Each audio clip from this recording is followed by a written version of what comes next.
Bonjour et bienvenue dans cette nouvelle vidéo. Nous allons étudier aujourd'hui les variations d'une fonction. Donc, sans plus tarder, voici l'énoncé de l'exercice. Soit la fonction f est définie sur R privé de moins 1 comme suite. F de x est égal à 2x au carré sur x plus 1. On nous demande d'étudier les variations de f. Donc, pour étudier les variations de cette fonction-là, premièrement, il faut d'abord savoir de quel type de fonction il s'agit. Ensuite, il faut calculer bien sûr la dérivée. Ensuite, il faut étudier le signe de la dérivée pour en déduire les variations de la fonction. Donc, on va procéder par 3 étapes. On va calculer la dérivée, on va étudier le signe de la dérivée, puis on va dresser le tableau de variation. Mais avant, regardons d'abord la fonction f de x. Donc, on voit qu'elle est constituée d'un quotient de 2 polynômes. Donc, il s'agit d'une fonction rationnelle. Comme première étape, il faut calculer la dérivée. Mais avant de calculer la dérivée, il faut qu'on justifie que la fonction f est bel et bien dérivable. Or, on sait que les polynômes sont dérivables sur l'ensemble des nombres réels, sauf que f de x ici, il est défini en R-1. Donc, si les deux polynômes sont dérivables sur R, ils sont aussi dérivables sur R-1, parce que à x est égal à moins 1, le dénominateur ici s'annule, or qu'on n'a pas le droit. Ok? Donc, on va juste écrire cette phrase-là, qui nous justifie que la fonction f est bel et bien dérivable sur R privé de moins 1. On va dire f est un quotient de polynôme dérivable sur R, et en particulier, bien sûr, sur R privé de moins 1. Donc, f est dérivable sur R privé de moins 1. Deuxièmement, on va voir de quelle forme est notre fonction. Donc, notre fonction est de la forme f de x est égal u sur v. Ok? Elle est de forme u sur v. Par conséquent, donc f', ça il faut le connaître, ok? C'est u'v moins uv' sur v au carré. Donc c'est ça qu'on va appliquer pour déterminer la dérivée. Très bien. Donc je vous rappelle ici notre fonction. Et puis donc u de x, c'est le numérateur, est égal à 2x au carré. Donc u' de x est égal à 4x. v de x, c'est le dénominateur. Et v' de x est égal à 1. Donc on va juste appliquer ces 4 formules. On va les remplacer ici. Ok? Donc f' de x, ça va être u' qui est égal à 4x fois v x plus 1 moins u 2x au carré, v', c'est 1, divisé par v au carré. Okay? Donc, ici, donc, qu'est-ce qu'on a fait? On a justifié que la fonction est dérivable. On a identifié de quelle forme est notre fonction. On l'a trouvé. On a donc noté ici la formule. On a déterminé u' et v'. On a remplacé. Ok? Donc, à partir de maintenant, la prochaine étape, c'est développer. Il faut développer ces expressions. Ok? On développe, donc on distribue ici le 4x. Ça va nous donner ceci. Donc, 4x fois x, 4x au carré. 4x fois 1, c'est 4x.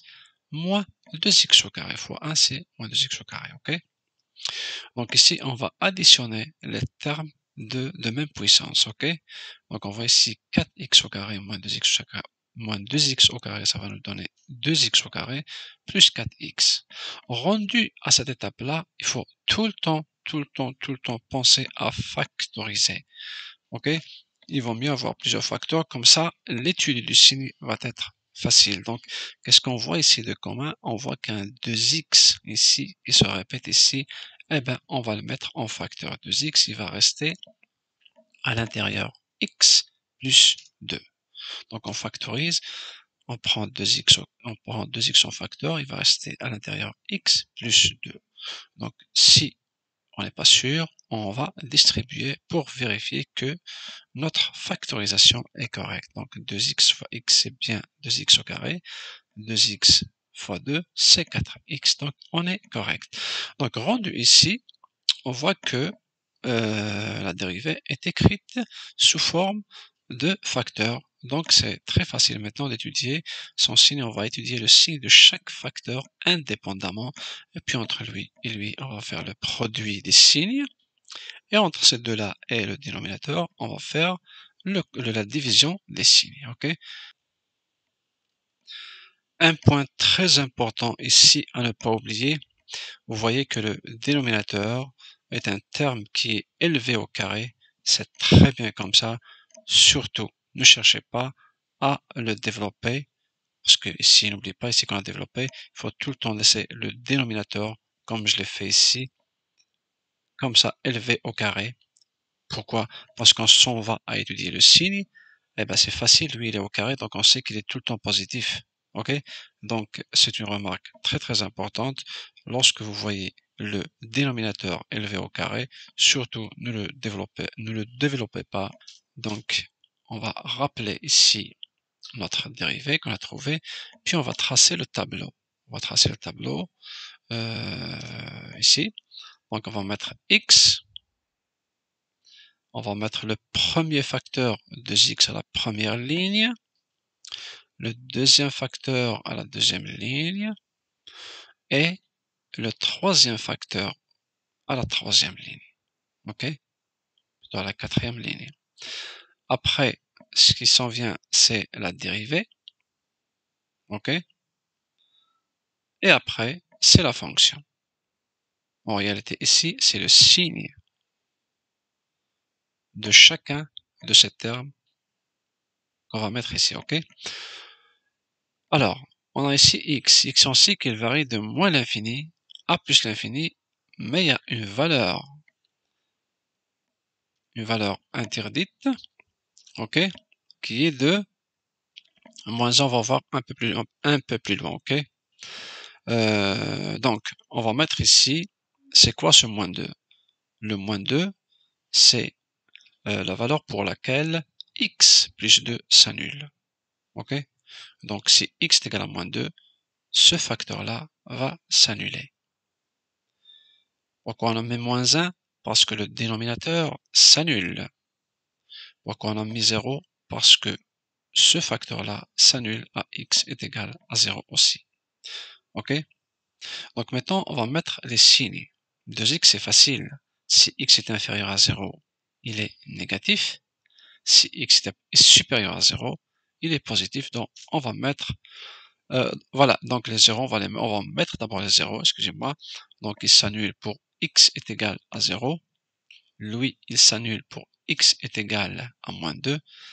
Et ce facteur s'annule pour x est égal à moins 1. On va le mettre aussi. OK? Donc, pourquoi on a mis un autre 0 ici? Parce que si x est égal à moins 2, le numérateur s'annule, donc la dérivée aussi s'annule. OK?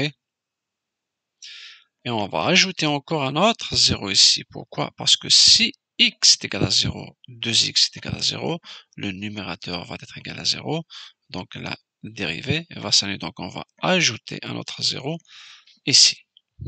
Ok, maintenant on va mettre les signes. Donc on a dit que 2x est inférieur à 0 lorsque x est inférieur à 0. En d'autres termes, 2x a un signe négatif si x est inférieur à 0, un signe positif si x est supérieur à 0. Donc moins, moins, moins et plus. On va les mettre. X plus 2, donc c'est une fonction linéaire, on connaît, donc il s'annule à x est égal à moins 2. Si x est supérieur à moins 2, elle est positive. Si x est inférieur à moins 2, elle est négative. Donc moins, plus, plus, plus. X plus 1, la même chose. Donc il s'annule pour x est égal à moins 1. Il est tout le temps positif, puisqu'il est élevé au carré. Donc on va mettre plus, plus, plus et plus. Excellent. Maintenant, ce qui nous intéresse le plus, c'est le signe de cette dérivée. C'est ça qu'on cherche en réalité. Pourquoi on cherche le signe de la dérivée? On rappelle encore une fois, c'est pour connaître les variations de la fonction. OK?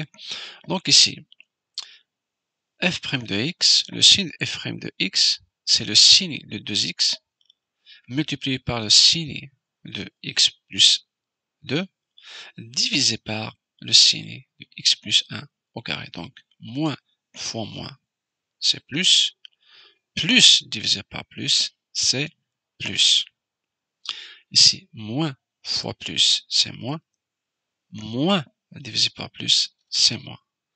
Moins fois plus, c'est moins. Moins divisé par plus, c'est moins.